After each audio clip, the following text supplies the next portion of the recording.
Well, greetings! Somewhere deep in Lugoline, a necromancer by the name of Lich King is getting ready to respec his talent points. And after working on this build a little bit, I refined it and I'm going to show it to you guys today. Now, I want to point out one thing. You're probably going to say, geez, Jim, why are you showing us a build when you're only level 19? That's because I've learned quite a bit. Now, I do play with the controller, and I love the controller. I've done not one, but two separate videos on my love for the controller. The thing that you have to keep in mind with the controller is that aiming is going to be incredibly difficult for skill shots, and aiming is going to be incredibly difficult for shots that you want to lead, such as like dropping a meteor on an enemy as they're walking towards you. You may want to cast it slightly ahead of them, so by the time the animation finishes and it comes crashing down, it hits them on their head and not some distance behind them. As a result, playing a controller with a Necromancer is a ton of fun because you really don't have to do much of anything, especially if you play as the Lagomancer, as we used to so lovingly call it, or the Summoning Mancer, because back in the day, the game used to run at a whopping 24 frames a second, and as you can see, it is pretty skippy with just a very short amount of assets on the screen. You could imagine as you began to build up a skeleton army and began to march forward into the glory of defeating Diablo, hopefully once and for all, that the game would run like total ass. Now, pair that with the fact that you have a hireling, and pair that with the fact that you could be playing with up to 8 other players who also had maybe their own summons and their own hirelings, and before you know it, this game came to a crashing halt, getting maybe 15 frames a second if you were lucky. It was really, really bad, at least on my old GPU.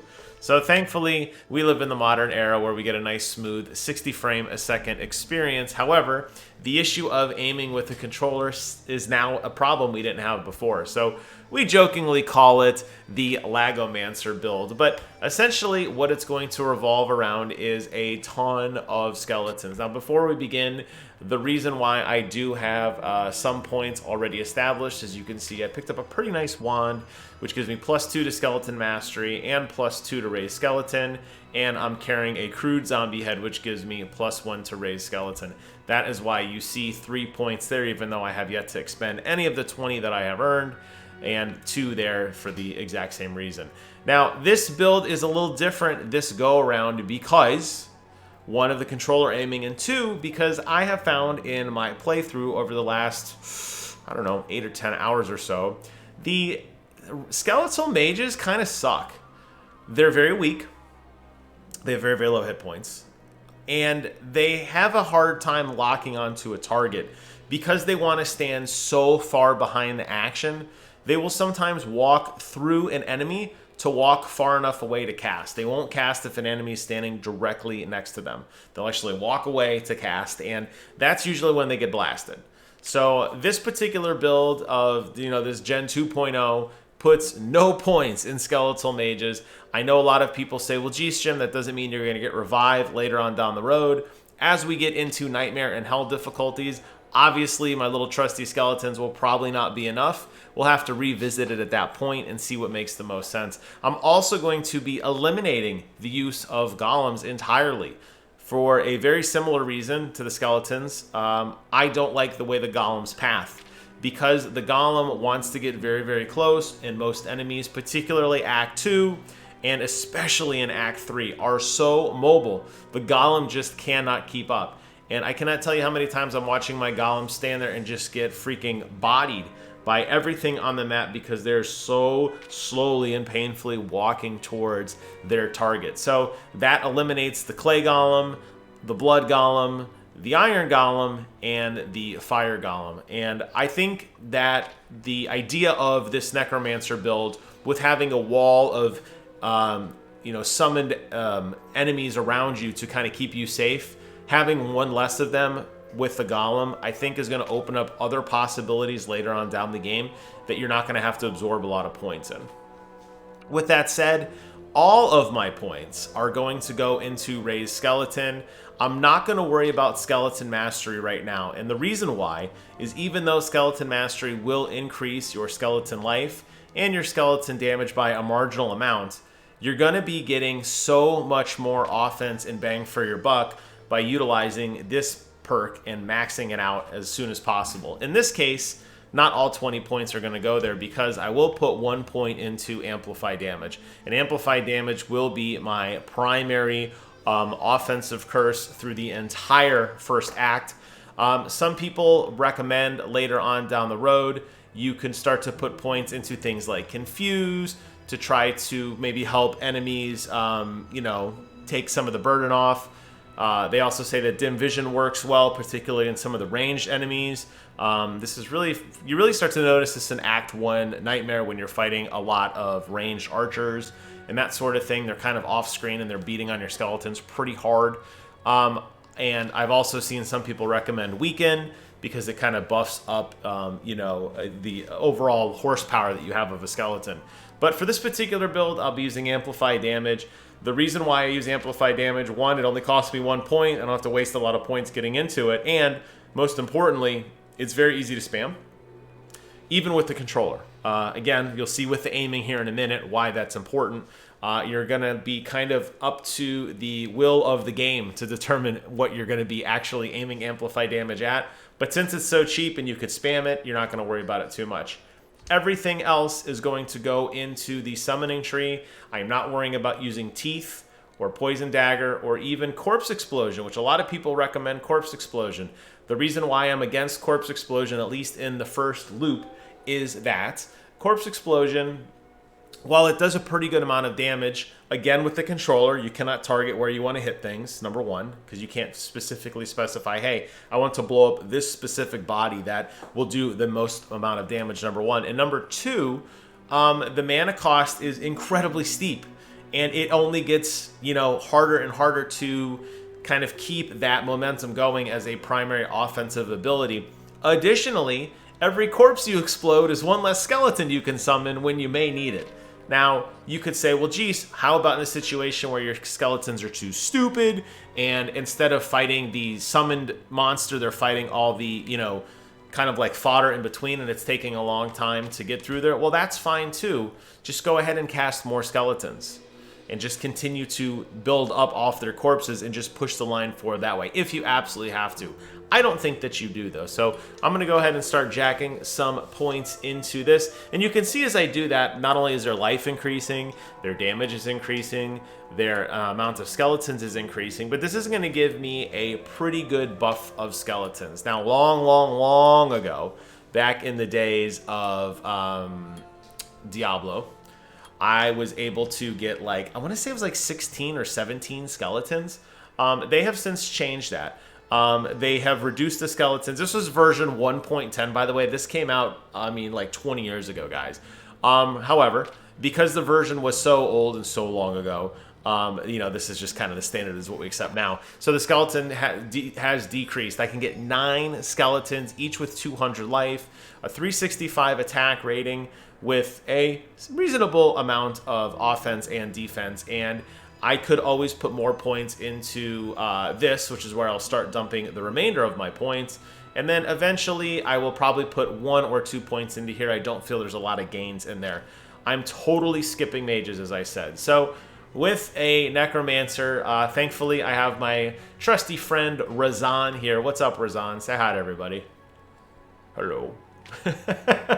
Razan's going to help me get this build going, because the reality is, as a Necromancer, you can see all of my bar is completely redded out. As a matter of fact, I still have, I'm not even going to change it, but you can see I was playing around with the Blood Golem previously on my X button, and I was playing around with the Skeleton Mage on my Y button. I have since dumped that. So all I can do is attack, do amplified damage, and summon skeletons. So we're going to go ahead and jump out into, I don't know why you can't do that here, but that's okay. We're going to go ahead and jump into the Dry Hills, and we're going to go ahead and walk around a little bit and start to get this party going. So it's going to be a little rough at the beginning, because we're going to have to rely on good old Razan here to get the work done.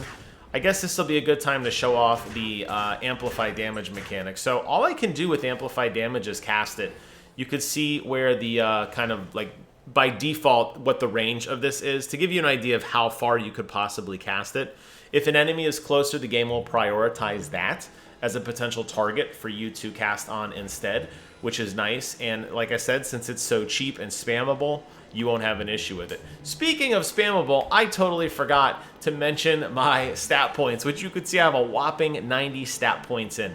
With this build, energy is not required. You're going to put all of your points into vitality with just the smallest portion that you need into strength and into dexterity. Here you can see I had a piece of gear on that required 36 strength, and I also had another here that was 30. So it looks like 36 is the long pole in the tent. So I'm going to go ahead and raise my strength up to 36 so that I can continue to wear the gear that I already found.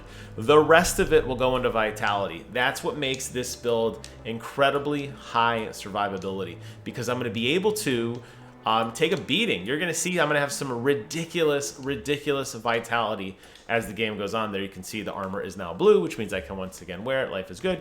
Yeah, I could put the rest of my stat points into vitality. Dexterity sometimes may be required for particular shields. I do have a legendary shield that I found that required a certain amount of dexterity. Most of the time, you will be using all of your gear in this build, with the exception of the chest armor, as a stat stick. So I'm using this wand specifically because it gives me raised skeleton and skeleton mastery, and I'm using this crude zombie head, not for the defense, but specifically because it gives me raised skeleton. So the more skeletons I could have, the better. The rest of these points can go into your vitality, and you can see your life and your stamina increase. One, this allows you to run a lot longer than your buddies, and two, you're going to be able to take a beating because you're going to be maxing out your vitality in such a high level. It's going to give this build tons and tons of survivability.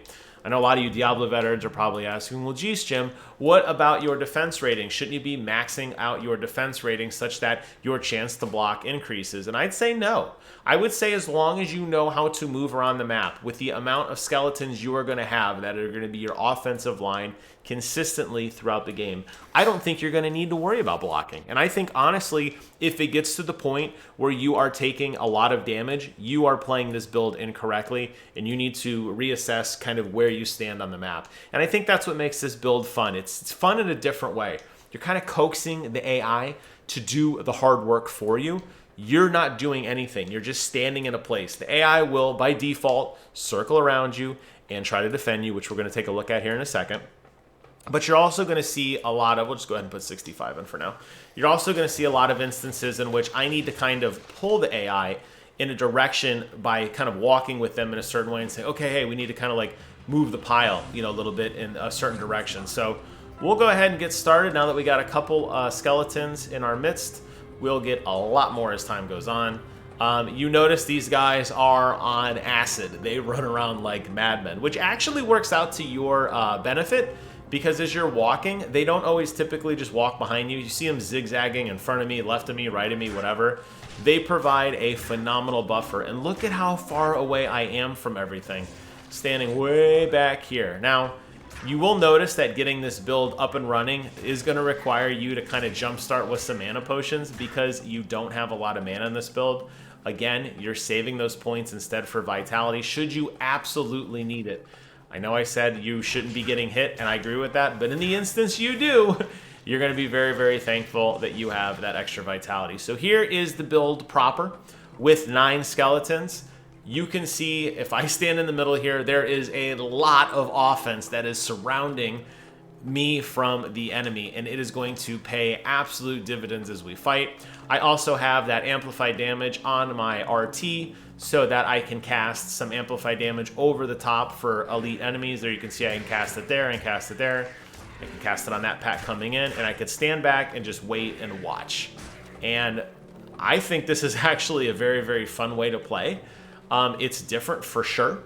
I think you just have to be a little mindful of the fact that unlike some of those earlier Zoomancer, Lagomancer, or whatever you want to call it, builds that existed in the beginning of Diablo 2, particularly with keyboard and mouse control, when you're using a controller and you can't really aim so well other than walking into the thing that you would like to cast on for amplified damage, you're going to find that you don't need to have things like teeth. You don't need to have things like bone spear, because you're just going to let the offense work on its own for you, and you're going to aim when you need to.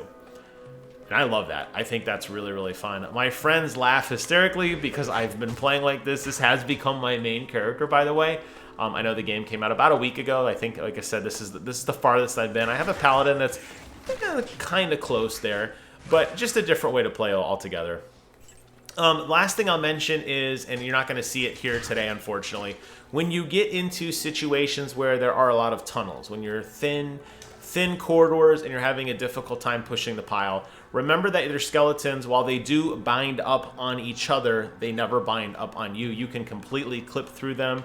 Never once is my movement impaired by walking through this mass of bone. So when the going gets tough, it's time for you to run away and let the skeletons slowly cycle in. That's definitely a situation in which you want to start casting more skeletons to push the pile forward. A lot of people recommend getting a ranged hireling from either Act 1 or Act 3. Act 3, obviously, the mage, which is really, really nice. I prefer the Act 2 one. I think the offensive buff, he still hasn't cast it yet. It takes him a while to get going. When he's cast that offensive buff like Blessed Aim or the freeze aura that you can get from Nightmare, it's going to make your skeletons go that much even farther, which is really, really nice. And I think it's going to benefit. Obviously, you think about a buff being cast on 9 different pieces of offense instead of just you. And I think you can agree with me that offense with a melee is significantly better than getting a little bit extra range attacked from a rogue or from the mage that you can pick up in Act 3. So I am loving the hell out of this game. I just wanted to do a quick guide to say, hey, you know what? Necromancers are here to stay. This variant of Necromancer absolutely exists. It is a ton of fun to play. It works very well on a controller. You're going to sit back and you are going to become the quarterback of the dead with a build like this, and you are going to roll through Act 1 laughing and looting all the way. So thank you guys so much for watching. I'm going to stop the video here. Leave some questions or comments below. I'd love to hear from you. That's it for now. Take care of yourselves, and until next time, I will see you guys on the other side.